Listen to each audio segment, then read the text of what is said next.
Assalamualaikum warahmatullahi wabarakatuh. Kami dari kelompok 2 ingin menyampaikan presentasi inovasi produk turunan dari batang kelapa sawit. Kelompok 2 terdiri dari saya Rizky Abdullah dan saya M. Hairul Arifin. Saya Bayu Eka Satrio. Saya Boy Setiawan.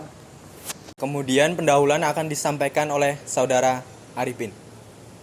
Baik, di sini saya akan menjelaskan tentang latar belakang inovasi dari kelompok kami.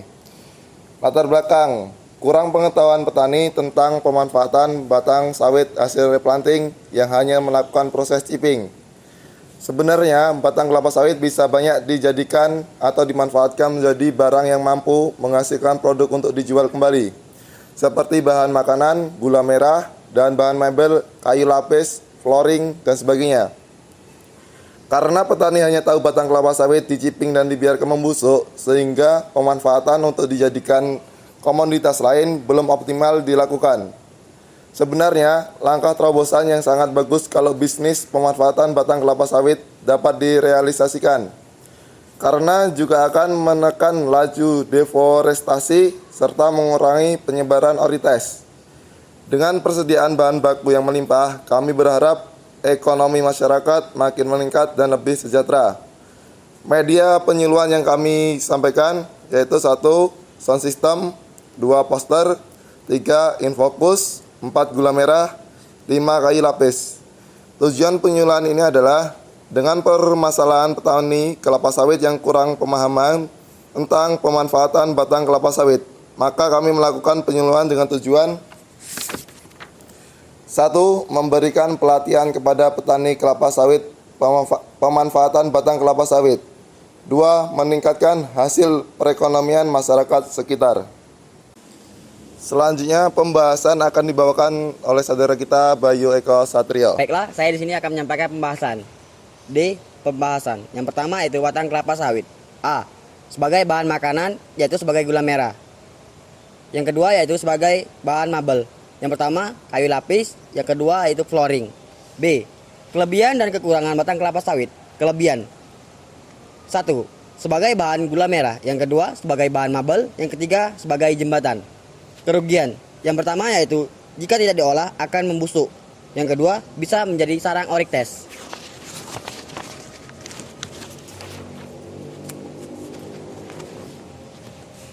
Pembuatan gula merah dari batang kelapa sawit. Alat yang pertama yaitu pisau, kampak, wajan, bambu, saringan, tungku, jerigen, dan sutil. Bahan yaitu nira kelapa sawit, gula pasir, kapur sirih, batang pohon nangka, dan kayu bakar.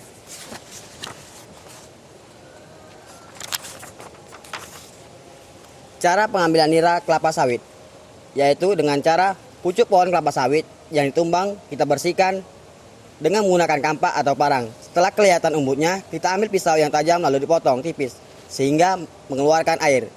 Setelah keluar airnya, lalu kita tampung dengan jerigen 5 liter. Pemotongan dilakukan sore dan pagi hari, terus dilakukan sampai umbut tidak dapat menghasilkan air. Dalam satu batang kelapa sawit dapat menghasilkan 10 liter nira, 1 hari 1 malam. Untuk menjaga air nira yang dihasilkan tidak basi dan kental, dalam jerigen diberikan air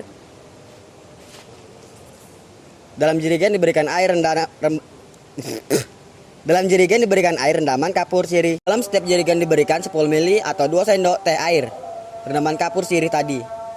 Air nira diambil setiap pagi dan sore, kemudian dikumpulkan dan dimasukkan ke dalam kuali besar untuk siap dimasak. Cara pembuatan gula merah. Setelah air nira kelapa sawit dikumpulkan, lalu dimasukkan ke dalam kuali besar yang dapat menampung lebih dari 20 liter air nira, maka siap dimasak atau direbus. Pemasakan dilakukan selama 4-5 jam, ditandai dengan mentalnya air nira menjadi merah. Untuk menjaga agar cepat keras, dilakukan tambahan gula pasir sebanyak 1 kg untuk 20 liter air nira. Gula merah yang dihasilkan dalam 5 liter air nira akan menghasilkan 1 kg gula. Setelah air nira mengental dan warna menjadi merah, maka siap untuk dicetak dengan berbagai ukuran. Pencetakan dibuat dari batang bambu atau bahan lainnya sesuai selera. Pencetakan dibiarkan selama 5 menit, maka sudah mengeras dan gula siap untuk dikonsumsi. Pembuatan kayu lapis atau polywood.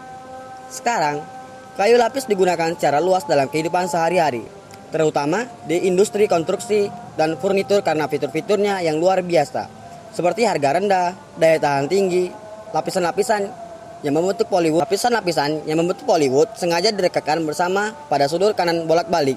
Inilah yang memberikan kekuatan dan daya tahan. Ini adalah struktur kayu lapis dibanding dengan kayu alami.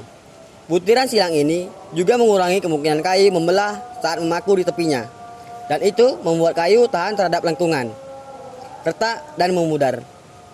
Cara kayu lapis dibuat juga memastikan kekuatan yang konsisten. Di seluruh panjang kayu, tambahan kayu lapis memiliki stabilitas fisik melawan warping, susut sebelum perubahan cuaca.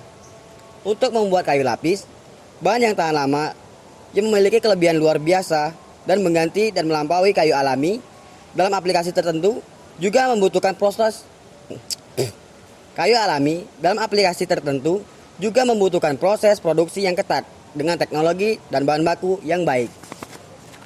Proses pembuatan kayu lapis harus mematuhi persyaratan teknis yang sangat ketat.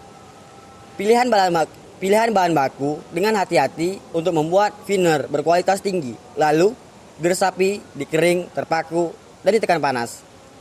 Kualitas produk sangat tergantung pada ini. Tambahan untuk membuat kayu lapis berkualitas tinggi juga membutuhkan kehati-hatian, pekerja yang antusias dan terampil. Karena itu, meskipun teknologi produksinya sama, kualitas kayu lapis antar pabrik tidak sama. Selanjutnya yaitu langkah pembuatan dari kayu lapis. Yang pertama yaitu log batang sawit dikupas dan dipotong sesuai dengan persyaratan produksi. Yang kedua, potongan batang kelapa sawit ini dimasukkan ke dalam mesin pengiris untuk membuat lapisan menjadi lebih kecil. Yang ketiga, lapisan kemudian dikeringkan dengan sinar matahari atau dengan mesin pengering sampai kadar air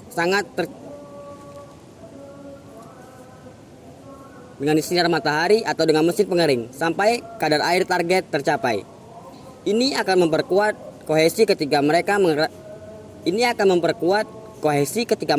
direkatkan pada langkah selanjutnya. Yang keempat yaitu menutupi kedua wajah masing-masing kayu lapis dengan lem. Lapisan yang direkatkan kemudian ditumpuk.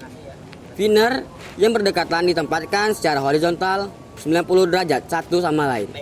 Ini akan menciptakan kohesi yang lebih kuat. Langkah yang kelima yaitu setelah mendapatkan ketebalan sebagai persyaratan, thinner akan dimasukkan ke dalam hose press hidrolik.